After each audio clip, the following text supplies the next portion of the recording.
আসসালামু আলাইকুম। আপনার আকামায় হুরুপ আছে। আপনি নিজে যদি এক ক্লিকে এই হুরুপটা চেক করতে পারেন তাহলে কেমন হবে? আজকের ভিডিওতে আমি আপনাদেরকে দেখাবো কিভাবে আপনাদের আকামাতে হুরুপ আছে কিনা বা আকামাতে কোনো সমস্যা আছে কিনা কিভাবে আপনারা চেক করবেন। সৌদিতে বর্তমানে একটি সমস্যা হলো কফিল। কফিলের সাথে কোনো সমস্যা হয়েছে বা আপনি কফিলকে টাকা পয়সা ক্লিয়ারও দিতেছেন, কিন্তু হঠাৎ আপনার কফিল আপনাকে হুরুপ মেরে দেয়। আর আপনি যখন রাস্তাতে বের হন, পুলিশে আপনাকে ধরলে আকামাটা চেক করলে দেখে যে আপনার হুরুপ আছে, কিন্তু আপনি নিজেও জানেন না কফিলে আপনাকে হুরুপ মারছে। তো চলেন আজকে সেটাই দেখাবো কিভাবে আপনারা নিজে নিজে আপনাদের আকামাতে কোনো সমস্যা আছে কিনা, হুরুপ বুরুজ বা কোনো কিছু আছে কিনা কিভাবে চেক করবেন। প্রথমত আমরা চলে যাব আমাদের মোবাইলের ক্রোম ব্রাউজারে বা আপনাদের মোবাইলে যে ব্রাউজারটা আছে ওই ব্রাউজারে চলে যাবেন।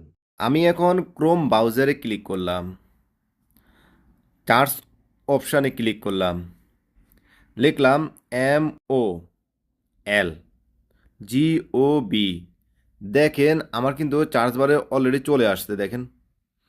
তো আমি উপরের যে লিঙ্কটা আছে এটাতে ক্লিক করার পর আমার এখানে অনেকগুলো লিঙ্ক চলে আসছে। তো আমি সর্বপ্রথম উপরে যে লিঙ্কটা আছে সেটাতেই ক্লিক করব। এটাতে আমরা ক্লিক করব। এটাতে যদি ক্লিক করি তাহলে দেখেন আমাদের এখানে একটা ইন্টারফেস চলে আসছে। আর এই লিঙ্কটা আমি আমার ডেসক্রিপশন বক্সে দিয়ে দেবো, আপনারা চাইলে সেখান থেকে সরাসরি প্রবেশ করতে পারেন। তো আমরা এখানে দেখেন, এখানে আপনারা চাইলে আপনাদের যদি বর্ডার নাম্বার থাকে, আকামা না থাকে তাহলে আপনারা বর্ডার নাম্বার দিয়েও চেক করতে পারবেন। যদি আপনাদের আকামা থাকে তাহলে আকামা দিয়ে চেক করতে পারবেন। যদি আপনাদের কোনো কিছু না থাকে তাহলে পাসপোর্ট দিয়েও আপনারা চেক করতে পারবেন। এখানে আছে ন্যাশনালিটি, এটা দিলেও হবে না দিলেও কোনো সমস্যা নাই। এরপর এই কোড নাম্বারটা আপনারা নিচের ভেরিফিকেশন কোডে বসাতে হবে। চলেন তো আমরা আকামা দিয়ে এখন দেখব। আমি আকামা নাম্বার দিয়ে দিলাম। এখন আমি নিচে ভেরিফিকেশন কোডটা বসিয়ে দেব, 199204। আমি এখন রিচার্জে ক্লিক করব।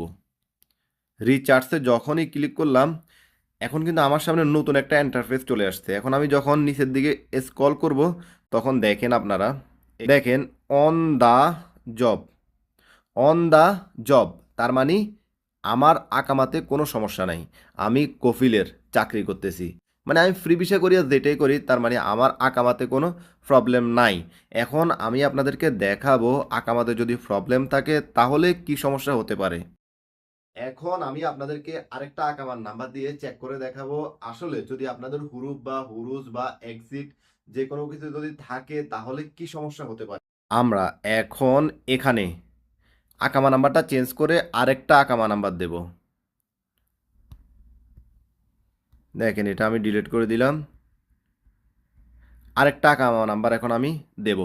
দেওয়ার পরে আমি এখন ভেরিফিকেশন কোডটা দেব, 788047। এখন আমি রিচার্জে ক্লিক করব, রিচার্জ অপশানে ক্লিক করব। করার পরে আমার সামনে কিন্তু নতুন একটা ইন্টারফেস চলে আসছে। আমি যখন এখন নিচের দিকে স্ক্রল করব দেখেন এই আকামাটাতে সমস্যা আছে, হুরুপ হুরুজ বা যে কোনো সমস্যা আছে এই জন্য কিন্তু এটা আসতেছে না, মানে আকামার কোনো কিছুই শো করতেছে না। তার মানে এই আকামাতে হয়তো আপনাকে কফিলে হুরুপ মারছে হুরুজ মারছে বা কোনো কিছু করছে, এই জন্য কিন্তু আকামাটা শো করতেছে না। তো যদি আপনাদের আকামাতে কোনো সমস্যা না থাকে তাহলে আপনাদের প্রথমত যে ইন্টারফেসটা দেখাইছি ওটা শো করবে, আর যদি আকামাতে সমস্যা থাকে তাহলে এই অপশানটা শো করবে। এখন থেকে আপনারা নিজে নিজেই কিন্তু 1 মিনিটে আপনাদের আকামার কোনো সমস্যা আপনারা নিজেরাই ঘরে বসে চেক করতে পারবেন। ভিডিওটা যদি ভালো লাগে লাইক করবেন, আর পরবর্তী ইনফরমেশনের জন্য অবশ্যই চ্যানেলটিকে সাবস্ক্রাইব করে রাখবেন। আল্লাহ হাফেজ।